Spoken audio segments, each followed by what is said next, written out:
he reemerged. And what did he do in the meantime? He went to find a traditional cash buyer to buy the property at some wholesale value where they could flip it. So they basically offered a market value minus a couple grand or whatever.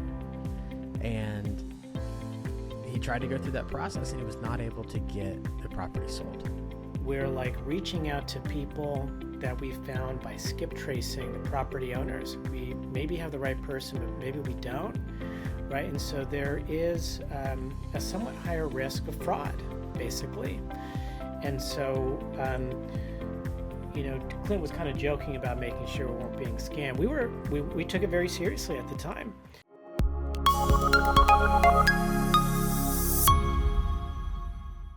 All right, welcome back to The Messy Million. Today we are talking about the Montana deal. This is a very interesting deal because there was no purchase of the property. It was a 100% partnership and joint venture deal with some interesting characters and some interesting dynamics. So if you're interested for a new strategy that you haven't already heard on the podcast, you're going to enjoy this one. Let's jump into the episode. All right, Jeremy, I think we're a little over 600,000 now in profit. I actually think more than that. Yeah, much more than that. So we got about 600 on Langdon. We got about 100 on the deal we did in the last episode, Edinburgh, and then like 30-ish on Coldell. We're in the 700 range. Yeah, we're at 700. Okay, so we got a few more deals to go. I wanted to talk about the Montana deal. Yeah. Well, let me just let you set the stage. Okay, so the Montana deal, this was a pay-per-click deal, right? So this person found us. I don't know what he was searching for exactly, and we're not targeting Montana, but somehow he found his way to us. And the deal is unusual from a bunch of different perspectives. So I'm just going to tell you factually what he told me initially. So he inherited this really beautiful like A-frame house. It's a little bit more than a cabin on an 8-acre tract in the mountains in Montana, just outside of Clancy. And he wants to sell it, but he couldn't, right? Because he wants to keep a few of the acres to build his next place on. He claims to have a buyer lined up for the house and the remaining 5 acres. But in order to do the lot line adjustment and get construction started on the new place, he needed cash. So he needed to find a partner to come in side by side with him on the properties to sort of unlock the value behind that lot line adjustment. So I said, okay, we're game. This is a non-traditional deal. But, my partner and I, talking about you, we're willing to work with you. And that's how we got the conversation started. Yeah. And I remember just like normal, our first offer was just to buy the house and the land it would sit on after the lot line adjustment. And he was not thrilled with that offer. No, he rejected it out of hand.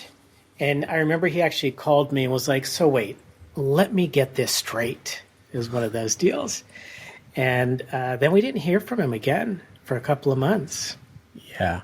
And I do remember when you talked to him at that point, he was like, let me get this straight. This is what you want to offer. This is what it's worth. And you were very straightforward. Like I said, this is not what we normally do. And was very straight up about what our investment goals are. Like if we're putting $1 out, we're getting 2 back, right? And your estimation of market value is much higher than ours. A lot of other little factors. That's why we came to this offer. And he more or less said, great, thanks, bye-bye. And we didn't talk to him for a while.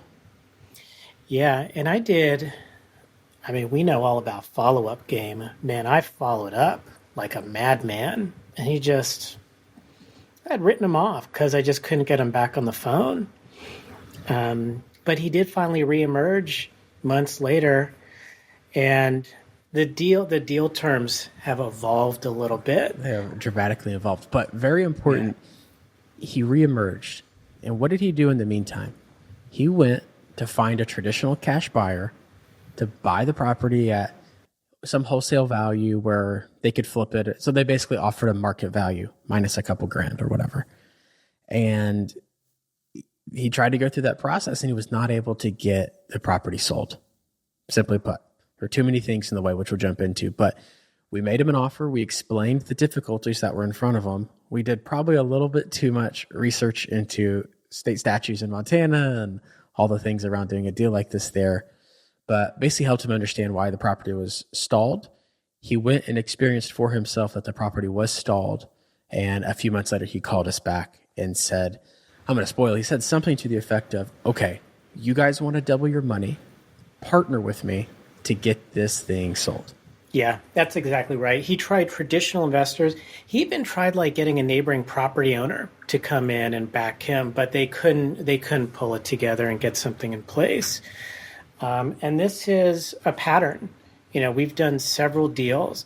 In fact, typically the deals that we do, I would say almost like 8 out of 10, happen where the interest holder we're interacting with the most has tried 2, 3, 4, 5 other options and wound up stuck at every turn. And just to clarify, we see that a decent amount through pay-per-click. We don't see it a lot through doing docket deals or doing like the sharpshooter distress deals. Most of the time when we're doing pay-per-click ads, we're often, and that's what our ads are targeting, is like messy, fractured, all the words around airship and tax problems and title problems. We're getting a lot of calls that are people who can't close the deal through traditional methods. Yep, that's right.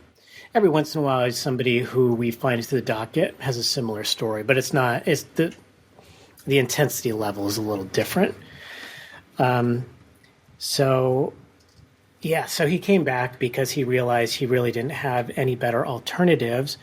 And that opened his mind to doing a deal with us roughly on the terms we had initially proposed. But right out of the gate, he wanted to do a much smaller deal. And you and I talked about it. We were like, it's a good asset. We have all the security we need, and it's smaller than we wanted to do, but we're coming in as a partner. We're providing some liquidity, and we don't actually have to do any work. Yeah. So unlike some of these other deals where our commitment of team bandwidth potentially represents a missed opportunity cost or an opportunity cost, we didn't have that factor here. So we're like, okay, smaller deal. We're going to hit our returns. We're not going to miss out on anything else as a result. Fine. And I think initially he wanted like 15K.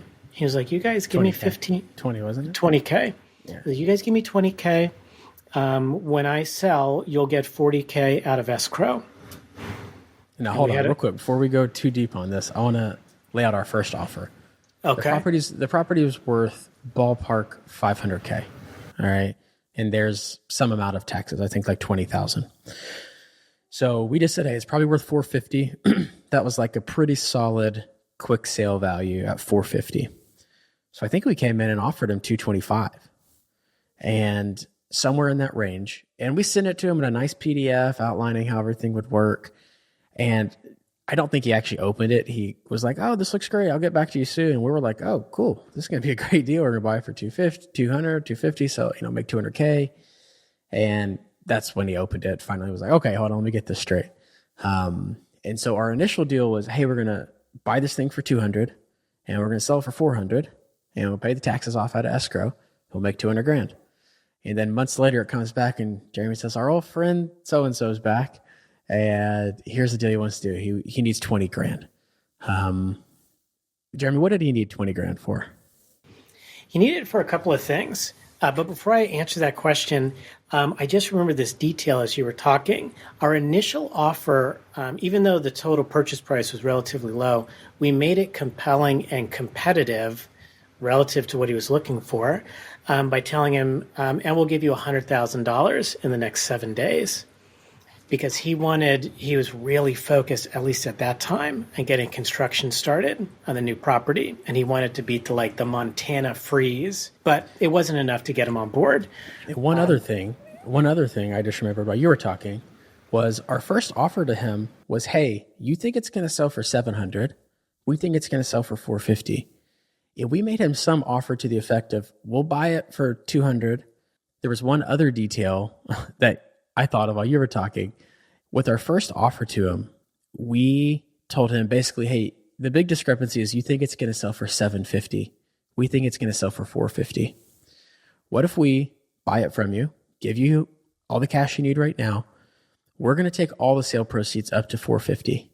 And I don't remember what it was, but I was like, above 450, we'll go like something crazy, like 80-20 with you or something like that. No, it was even more favorable to him. We said everything above and beyond whatever the threshold was, he would get 90%. Yeah, it was some crazy amount to him. So basically, anyway, I think that kind of proves that he understood that our market value assessment was probably a little bit closer, but probably helped build a little trust to get him back to us. Yeah, I think that's right. And we developed a great rapport with him right out of the gate, which is why we got that call after the couple of months of him trying everything else. All right, so he needed 20K, and somewhat of a spoiler, he needed another 20K and another 20K. So let's start talking about why he needed the money. Hey guys, what's up? Clint here. Sorry to interrupt the episode. I just want to let you know you are listening right now to a lot of jargon, a lot of different strategies and things that probably all require their own 30-minute episode. And I wanted to jump in and tell you on January 23rd, we are going to be hosting a webinar where I am going to be going in depth on a lot of these different topics. If you've ever been to one of my webinars, you know that they are not fluff, they're all value. I spend a lot of time doing them, so I only do a couple of them a year. So if you're interested in going a little deeper on a lot of the things we're talking about, check out the description, or you can just go to our website, learn.land, to get registered, and you'll be added to the list. And yeah, on January 23rd, we're going to be going over a lot of the strategies as well as how you can start finding these deals. So I think it's going to be super beneficial. Check out the description or go to our website to get registered. Okay, jumping back into the episode. Yeah. I mean, it almost felt like a new reason. It was like a new thing every time I talked to him. But he needed money for a variety of things. One of the issues was there were the unpaid taxes. Back taxes need to be paid so that he could get the lot line adjustment. He had to close out probate for his parents' estate. So he needed some money for that, for a publication and some other stuff. He was focused on getting the construction started. Oh, but you know what? Initially, I'm going through the longer list, but for the first 15K, it was the taxes and fixing his truck. Oh, He's truck. like, I got this great job. It's down in town in Clancy, but my truck broke down. I can't get back and forth. If I have the money for the taxes and I can get my truck up and running, I am set, and we can work on selling the house. So I was like, all right, so let's keep going through this and talk about all the little reasons. And then let's finish up by telling how we got secure in the deal. Because, you know that every time we send this guy money, especially the first time, I've been like, are we getting scammed? Who is this person? We have done quadruple level due diligence to ensure that who we're talking to is the right person, and it's all above board. So, all right, so he needs money for the truck. He needs money for the taxes. I think we send him 20 grand. We send him 20 grand. Yeah. And what happens? Well, I hate to do this to you again. Before I answer your question, you touched on something that's actually really important in this line of business, which is being careful that you're doing business with people who are who they say they are, right? Especially when we're dealing with paid ads, and actually even on the docket side, we're reaching out to people that we've found by skip tracing the property owners. We maybe have the right person, but maybe we don't, right? And so there is a somewhat higher risk of fraud, basically. And so, Clint was kind of joking about making sure we weren't being scammed. We took it very seriously at the time.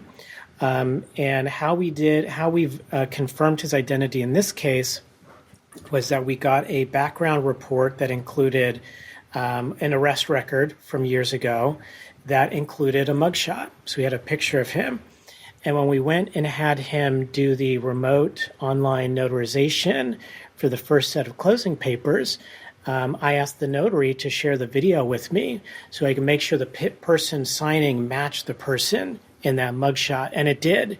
And what I love about those online notarizations is that you have to go through this KYC process where you have to answer all these questions from somebody's credit report. And can somebody fake that? Yeah, maybe once in a blue moon. But this guy blew through the questions really quickly, which I saw in the video. So we were able to get comfort that we were working with the right person. He was not trying to scam us. He was just kind of an oddball. Very oddball. And on that note, I guess before we go down this path, why couldn't he just, this was the, like, you know, when we say, what's the distress, right? The distress, like, a lot of people would be like, well, why couldn't he just go get a loan? Why couldn't he just go to the bank? Why couldn't he just go down the street to a neighbor, to something? And I'll just spoil it in case you don't remember. I think he had been convicted of some sort of check fraud, like locally. So he had this, like, he has no bank account. He can't open a bank account. He's got check fraud on his record. He's actually wasn't a vested owner of the property. He had to take the property through probate. So a HELOC wasn't even an option. He was like, you know, he was somewhat like, I don't know what the right word is, disenfranchised or something. He did not have the ability to go get any sort of traditional liquidity. And the guy also already had no money. This deal was going to be gone, right? He was going to lose it to the tax sale. Yeah, he was at the end of his rope. And I don't want to say he was like totally a fringe character, but he kind of was. When you talk to him on the phone, seems like very normal, very level-headed. But because of his history and the specific type of crime he'd been committed for, you're right. I mean, he couldn't get a loan, he couldn't get a bank account, couldn't do any of this on his own.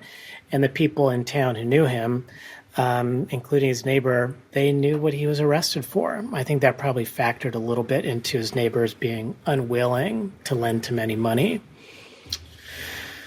So enter us. That's where we come in. Yep. Again, solving a real problem, providing some real value. Anyhow, so that brings us up to your question. We make this initial agreement, $20K for $40K when the property sells. And this part isn't super interesting, but he came back to the well, so to speak, either 2 or 3 times. And we're now up to, I don't know, maybe around 60,000 out to him. The total loan amount is 60, with an agreement that we will get 120 out of escrow when the property sells. All right, so and we're secured, and we'll talk about how we secured the loan here in a minute. I keep calling it a loan, but it's not really a loan. It's we have this structured more as an investment, like co-ownership in the property. A joint venture. Right, exactly. And as the investment amount grew, we were looking for additional security. So one of the things that we did was we said, listen, originally we had some like escalator in there, depending on how long it took him to find a buyer. In the last amendment, we completely simplified everything. Here's the amount of money we're going to put into this deal alongside you. Here's the amount of money we're going to get back. Here's the deadline by which we need to get paid, or you're in default. And if you default, I think it's like April or May, somewhere thereabouts, we have an option to purchase the property at a really favorable price to get the deal done. And I want to say it's like 250, 300. I think it's 250 is what we landed on, 250K. Yeah, it was higher. And then on his most recent return for more money, we said, hey, we got to take that down. Yeah, and I don't know how those numbers are going to land with people, but we've had, this guy's not an idiot. We had very open, very frank discussions about what the new terms could mean for him and whether they really made sense. And, from his perspective, he doesn't have easy access to capital. He really needed to get some additional money from us. And he, at the same time, is very confident that he can hit the milestones, that he can find a buyer and close on the sale well ahead of that April or May deadline that we gave him. And worst case scenario, he has us as a backup buyer at a lower price, but the deal still gets done. So he was good with them. He's happy with them, in fact. One thing that I think's funny about this one, it's a good example of what it's like being a land developer, because he initially thought he needed $20K to get this deal done. And then he found out how much the survey was going to cost. And then he found out how much the lot split was going to cost. And then he found out how much it cost to hire the survey and the engineer to actually get that approved. And then he found out all the fees that came along with getting his parents' estate settled. And as I've been buying and developing properties, it's the same thing I experience. It's like we have a huge buffer for soft costs because they grow. At first, he was like, I need to get my truck out of the shop and I need to pay the taxes. And then it's, well, I actually need to pay the surveyor because I got to get the thing to the county. Oh, now I got to pay for these citations for the court in order to finish the probate. It was just, and every time he kept asking for money, I kept telling Jeremy, dude, this thing is not going to go. But he, I've listened to all the calls and all the context, and he keeps having legitimate reasons, and we're validating the reasons that he has. And we know we're dealing with the right person. And so instead of doing a traditional buy the property and, clear title and sell it, we're funding that effort, right? And in this instance, the guy's going to get a bunch, like, assuming he does what he says he's going to do, sells the property, he's going to get a few $100,000 in his pocket. He's going to have the back few acres of the property with his own little cabin, no mortgage, all rent free. And he's going to be all set up. So there's a true utility factor again to how this deal is excuse me, I had a huge stutter there. There's a huge utility factor to how this deal is evolving. He frankly really needs, to him, the $40,000, $50,000, $60,000 investment that we're putting in there. To him, it means he gets to settle his parents' estate, he gets free and clear land, and he gets to build his house. Boom. That's simple, right? And so for us, it's a good deal because we're secured. We have, what do we have, Jeremy? I think we have a deed of trust. We have a joint venture agreement. What else is in there? Yeah, we have, we're on title for the property. So we have the joint venture agreement secured by a deed of trust. Yeah. A couple other odds and ends in there. But yeah, I mean, we're like, we're first lien position to get money back as soon as the property sells. In the event something weird happened, it would just be a longer time period, but that property is not selling unless somebody doesn't pay the taxes, which we'll make sure the taxes stay up to date. And worst case scenario, we'd have to foreclose on this thing in the future. But it was an interesting deal. And actually interesting enough, we were able to just communicate our investment criteria to the guy. And he said, works for me. Let's do it. Yeah. And this is, I think, this is not the only partnership deal we've done, but among all the deals we've done that involved an element of partnership, this one is purely partnership. It is us coming into the deal side by side with the property owner to provide liquidity, to provide capital, to problem solve and help advance the property to the lot split and then eventual sale of the A-frame. So it was good from that perspective to do a pure partnership deal. Also interesting to do some work in a new market in Montana. And we learned, a lot of little things along the way, figuring out that whether we're dealing with the right person or not, figuring out how to paper and structure a partnership, and a few other things.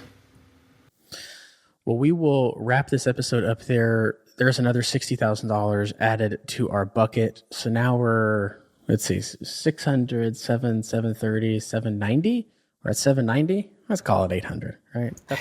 That's what the internet influencers do. We're at 800. I think the next one we should talk about is Triway, another interesting partnership deal. So we'll talk about that one in the next episode. Okay. Sounds good. All right. Keep you guys interested. Hey, if you enjoyed this episode of the podcast, please don't forget to like and subscribe. And if you want to come hang out with Jeremy and I for 2 hours, January 23rd, we're going to be talking about how we find these deals, how we structure partnerships, purchases, joint ventures, all these different kinds of things. You can go to learn.land, register for that online masterclass. It is completely free. It's going to be Jeremy and I just hanging out, talking for a couple hours. Okay. Thanks for joining, and we'll see you in the next episode.